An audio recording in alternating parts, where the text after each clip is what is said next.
If Jeremy Corbyn ever allows himself a glance at the detested MSM, the mainstream media, then he should be pleased today. Of course the overwhelmingly Tory press, owned by a handful of zillionaires, hates everything he stands for. Of course they slam him all over the place, especially for promising to implement David Cameron's Leveson to give citizens legal protection from the media's worst intrusions. But see how almost every right-wing editorial and commentator warns the Tories that Labour has the high ground in ideas, dynamism and popular appeal. Corbynism is shifting the ground beneath the Tories' feet and they sound knocking scared. First, here's the ritual punchbagging. The Telegraph's leader writhes furiously. Entrepreneurs would leave the country or close down their businesses and put thousands out of work. Yes, everyone will be equally poor. We know this because wherever Mr. Corbyn's brand of socialism has been tried, calamity has been the result. Look at Venezuela. Corbyn would threaten the fundamentals of liberal democracy itself, says Theresa May's former advisor Nick Timothy in the same paper, ending ominously. We cannot say we have not been warned. Labour would ruin us all, is the Express's editorial headline. The Mail's leader says, as any realist can see, his program of Marxist economics, class warfare and unfettered union power is a recipe for mass unemployment and national ruin. The Times leader agrees, judged by any reasonable outsider it was not a prospectus for government but for economic disaster. There's plenty more of this, with gleeful reporting of red meat outre conference moments, MP Laura Smith's call for a general strike against democracy, cheered on by the Shadow Justice Secretary, Richard Burgon, Don Butler's fatty praise for the days of Liverpool's militant regime, and so on. So much, so routine. The message is loud and clear that Theresa May's government is running on empty, and Brexit has sucked the air out everything. Photograph, Jack Taylor, Getty Images. But read beyond the headlines and every one of these right-wing leader writers says the same thing. Tories, beware. This Corbyn stuff is political magic that may fool the unwary voter. Here's the Mail. It is simply not enough for Tories to point out the truth that Mr. Corbyn's policies are disastrous or that he's surrounded by anti-Semites and sympathizers with anti-Western terrorists. No, at their conference next week the Tories need to set out their own solutions to the grievances Mr. Corbyn has identified. They must find positive language to convince the country that under them the future for all will be bright.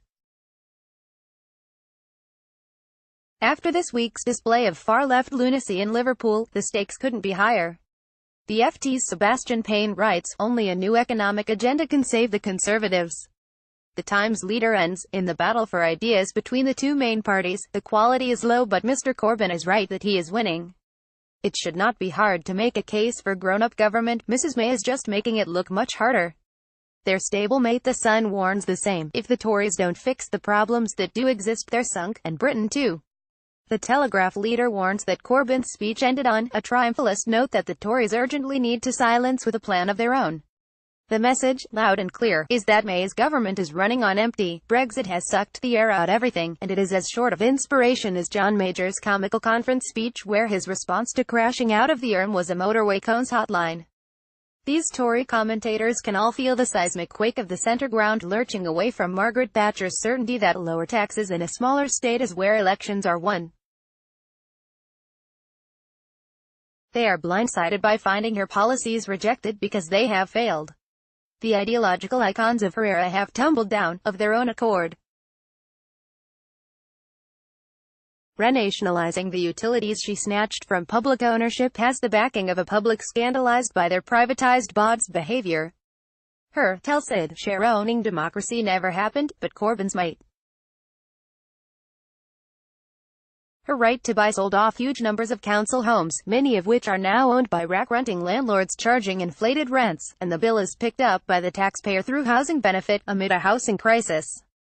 Home ownership has fallen not risen.